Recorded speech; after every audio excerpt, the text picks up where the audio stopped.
Saya penasaran karena gini. Hampir enggak pernah atau mungkin memang enggak, saya enggak pernah ngelihat dari stand up Indo Lombok bisa sampai nasional. Si Zayan Kaisar itu nyoba ke Bali. Ada audisi di Bali. Nyoba di sana dapat silver ticket. Oke. Ya, dapat silver ticket. Itu udah kayak saya senang banget gitu. Wih, muda-muda gitu. Iya. Akhirnya dia bawain materi yang kayak gitu terus di depan bapak-bapak kan. Bapak-bapaknya diem semua. Iya. Ini kapan sesi makannya sih gitu. 10 menit podcast. Nah itu tuh yang kebanyakan ditakuti sebenarnya. Iya. Yang takut tuh kalau udah nggak lucu. Itu kayak, aduh ngapain sih di sini? Zong aja sebenarnya mas. Zong aja stand up comedy. Saya juga pernah kok ngejob di corporate terus nggak lucu ya udah gitu. Kayak kalau kita lucu nih misalnya enak kita ngambil lauk-lauk itu enak. Kalau nggak lucu. Kalau nggak lucu itu kayak iya pas air putih aja. Gitu. Silakan makan mas, nanti aja lah gitu. Udah kenyang gitu. Ya udah kenyang. Gitu sih sebenarnya kendala-kendala dari corporate gitu. Makanya saran saya ya udah makan duluan aja gitu sebelum nampil. Biar ngerasain enaknya menu itu gitu. Ya gitu sih misalnya kalau yang corporate tuh tier job itu tertinggi sih corporate sih. Baru ke kampus, baru ke kafe kayak gitu-gitu. Itu keikhlasannya berapa sih? Wah, keikhlasan itu berapa? Oh, kalau job corporate Nah. misalnya. Kalau corporate itu biasanya jarang sih ada yang nawar ya. Dengan kita lempar udah ada rate kan. Ada rate harganya. Ya, kita lempar harga segitu biasanya ditawar ya tipis-tipis saja gitu. Misalnya kayak saya nampil 15 menit kan 10 juta saya lempar misalnya. Ya oke. Ya 10 10 juta loh. ya mas ya dia bilang itu. 500.000 gimana? Ya gas. Ya jauh sih. Jauh ya. Kita optimis dulu awalnya, optimis aja dulu gitu. Kalau ditawar 500, oh ya udah gas, realistis jadinya gitu. Tapi lumayan loh. 10-15 menit dapat segitu. Iya, dapat setengah juta misalnya setengah juta gitu. Ya. Jangan bilang 500, setengah juta. Setengah juta ya biar kelihatan jutanya banyak. Itu kan lebih banyak. Ya itu sih tadi yang kayak udah lumayan kalau misalnya anggapan sebulan dapat 4 minggu kan sebulan ya 4 kali dalam ya sekali seminggu 4 kali berarti ngejob udah 2 juta gitu kan. Itu sampingan loh ini kerjaan utamanya. Kayak gitu sih. Tapi ini balik lagi ke komunitas, nggak mungkin dong saya pribadi yang kayak mencoba untuk ngambil semua. Iya dong. Nah, ini bentuk apa ya? Ketua komunitas yang paling paling oke lah sih itu. Oke. Kayak dipilih mensejahterakan ini komik-komik yang ini karena bayarannya nggak cocok untuk saya. Enggak. Bercanda. Tapi angkanya 1.000 sampai ada nggak sih yang di sini sampai 1.000? Ada. Lumayan berarti ya. Itu biasanya kalau udah 1.000 itu dari nasional biasanya yang ngadain gathering di sini. Biasanya gitu. Biasanya di atas 1.000 kayak gitu. Provider misalnya kayak gitu. 1.000 biasanya. Berarti ya iya sih kalau dibilang bisa hidup nggak hidup sekali. Betul, sih ya. Iya. Cuma uang jajan ada lah gitu ya. Iya benar, uang jajan itu pun kayak apa ya? Jadi oke lah gitu dengan bayaran segitu. Biasanya kita lempar dengan angka yang 1.000 ke atas itu adalah itu tadi yang dari nasional dari pusat biasanya. Kayak provider atau apapun itu BUMN misalnya lempar ke sini mau stand up comedy baru kita lempar harganya di atas segitu. Kalau lokal biasanya ya udah di bawah segitu biasanya. Itu rata-rata 10 menit 15 10 menit. Biasanya 7 sampai 10 menit biasanya. Di panggung ya? Betul ya. Tapi nulisnya berhari-hari. Iya, kalau itu kan komik-komik yang junior Mas. Itu kalau saya itu biasanya semalam sih. Kita boleh cepat selesai. Gerah nih asanya berapa sih? Ya kalau ini biasanya ada kombut istilahnya. Jadi ada job misalnya hari Minggu. Nah, misalnya dari Senin itu udah mulai itu apa temanya kita nanya apa temanya acara itu ini. Ya udah ayo Rabu setelah dia dari Senin itu diinfokan temanya dia nulis di hari Senin misalnya. Nah, udah selesai nulis, Rabunya itu biasanya comedy buddy. Kita ngasih arahan komedinya harusnya enggak gini nih, harusnya enggak gini nih gitu. Kita edit dikit. Oh, kumpul lagi nih, rembukan lagi untuk satu job anak ini gitu loh. Biar oke gitu. Iya yang rembukan kopi lah gitu. Iya, benar. Oh, gitu. Iya sih. Kasih kopi lah gitu. Iya, kalau dapat tipis-tipis gitu. aja lah. Iya, tipis-tipis. Nanti kalau udah selesai gitu pembayaran ya udah kopi-kopi aja enggak apa-apa gitu. Kopiku nggak apa-apa gitu. Udah akhirnya di situ bantu nulis segala macam, baru screening misalnya dia nampil langsung di depan kita ini, yang ini nampil, oh udah oke deliverymu ini gitu, maksudnya pembawaannya udah oke, dibawain open mic lagi, dibawain open mic udah selesai baru ngejob terus. Biasanya kalau ritmenya kayak gitu, insya Allah lancar. Tapi kalau udah kelewat aja ada satu fase dia kelewat, misalnya kombutnya kelewat atau open mic-nya dia ada open mic, itu pasti ada aja kendalanya nanti waktu dia pas acara itu. Kayak ini ya, kayak sunnah muakkad berarti ya. Waduh. Iya ada sunnah, benar. Ada yang harus dilakukan kayak gitu. Iya, betul sekali itu sih yang iniin. Karena saya pernah ngalamin ngejob bareng anak-anak nih corporate juga tapi tetap di kafe gitu. Ada 5 komik nih diundang. Di situ saya belajar cara menulis materi riset yang requestan dari klien. Itu acara motor. Terus kalau bisa bahas ini ya Krom, dia bilang itu. Saya infoin ke teman-teman yang bakalan ikut nampil di situ. Oh ya udah, ayo. Ini teman-teman kita bakalan ada acara di sini dibayar segini. Kalau bisa bahas ini ya temanya ini, gitu temanya. Udah. Oh oke bang, dia bilang itu. Oke nulis. Nah itu belum ada itu yang kayak screening apa belum ada. Itu tahun lalu soalnya. Belum kebentuk dia yang kayak screening terus ada open mic. Bukan ada open mic. Maksudnya yang kayak ditampil di depan-depan kita belum ada waktu itu. Ya udah akhirnya besok malam nampil, anak-anak ini kayak risetnya tuh dikit banget gitu, yang nggak kayak gimana, akhirnya nggak dapet karena penontonnya rata-rata umuran Mas Dio, umuran kita ada gitu, ada bapak-bapak juga, jadi random gitu. Bilang aja saya tua. Enggak kayak gitu. Iya kok emang tua. Ya terus akhirnya teman-teman ini nampil dan syukurnya saya ngerasa syukur gitu nampil terakhir karena oke gitu kan. Saya riset betul malam itu yang kayak bisa nggak sih saya ngebuktiin gitu, saya ini bisa dalam hal ngeriset dalam satu malam gitu. Saya tulis materi jokesnya demi jokes, ternyata dapat benar-benar internal untuk mereka, ternyata itu yang mereka mau gitu. Oke. Di corporate itu biasanya jangan terlalu idealis bagi komik untuk nulis apa yang kita mau. Jadi kita harus nyari sudut pandang gimana supaya penonton apa yang dimau penontonnya gitu. Biasanya kalau corporate. Ini nih PR nih. Kadang-kadang kan kita suka ngerasa lucu ya sama jokes yang kita lempar ya.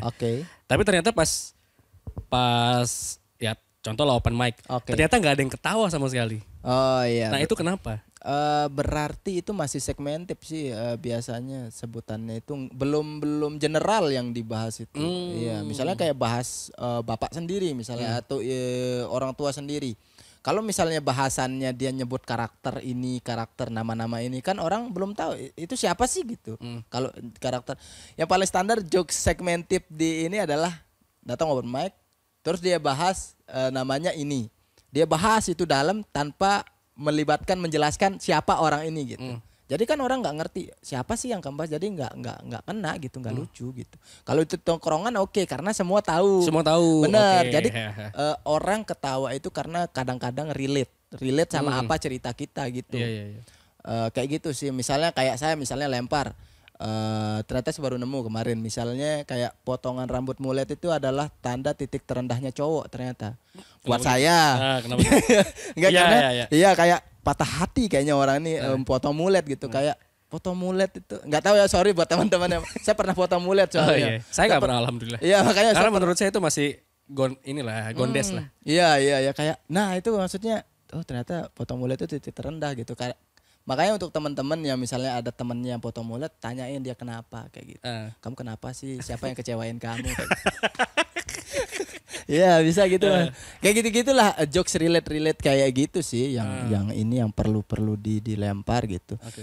Pelan-pelan tapi yang kayak saya nyoba untuk special show kemarin kan. Special show kemarin itu kan saya undangan.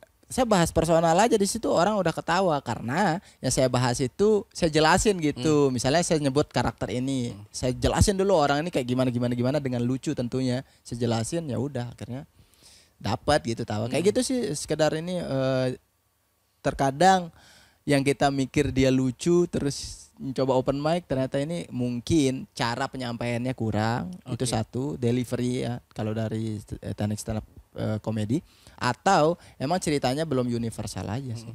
Berarti memang harus cari jokes-jokes yang general berarti. Iya general. Seenggaknya kalau di awal open mic tuh biasanya memperkenalkan diri sendiri. Who am I gitu. Oke, saya Dio Mukti, saya seorang penyiar ya gitu. Iya, misalnya kayak saya Ikrom, nama saya, misalnya sekedar dari nama aja. Kalau saya ngulik nama, misalnya nama saya Ikrom, saya lahir 5 September 96. Apa nih yang ini ya? Oh, zodiak saya Virgo. Zodiak saya Virgo.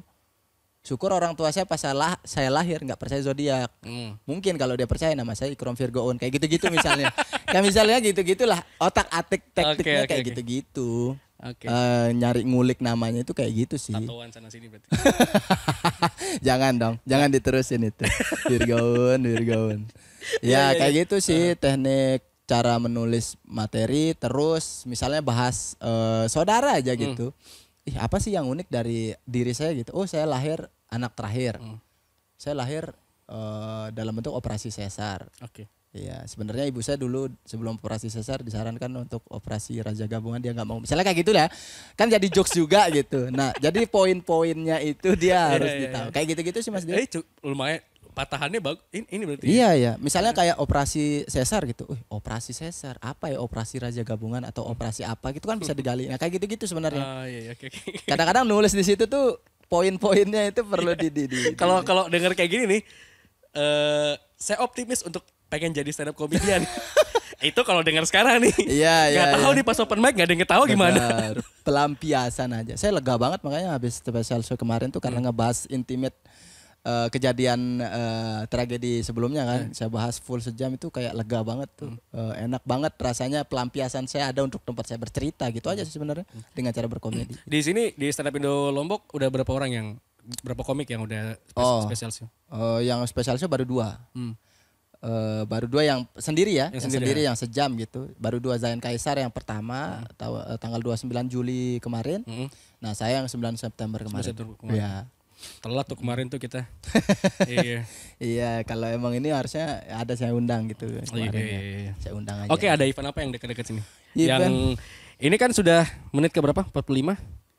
45 menit ke 45 itu biasanya bakal tayang tahun depan biasanya. Tahun depan? Waduh, tahun habis ini ya, habis pilpres. Tahun depan deh, gini deh. Event tahun depan biasanya ada apa aja nih? Event tahunan. Event tahunan tahun depan itu sebenarnya kita mau habisin untuk special show anak-anak ini.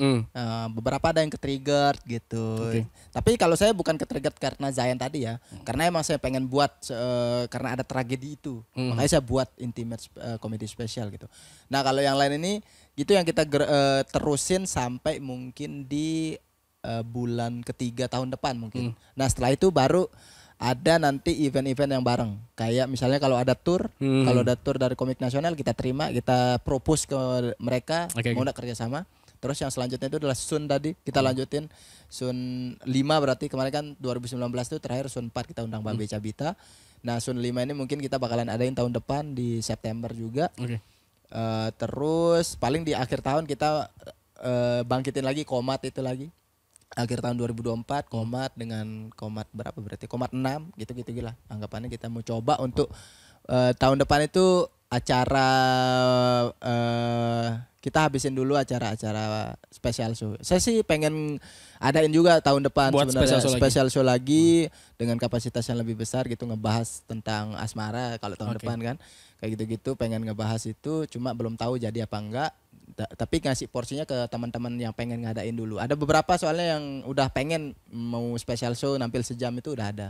Itu dulu yang kita habisin anak-anak ini nampil. Gitu sih. Sebenarnya event tahunan tahun depan itu gitu. Yang terakhir deh nih. Kalau open mic setiap Jumat. Setiap Jumat malam. Nah, buat yang pengen masuk deh, buat yang pengen kasihlah wejangan mental gitu biar mereka lebih kuat. Kasih ke saya gitu biar lebih kuat. Kalau gak ada yang ketawa, jadi pas saya mau open mic udah disetting gak usah ketawa gitu. Waduh. Atau ketawa biar lucu.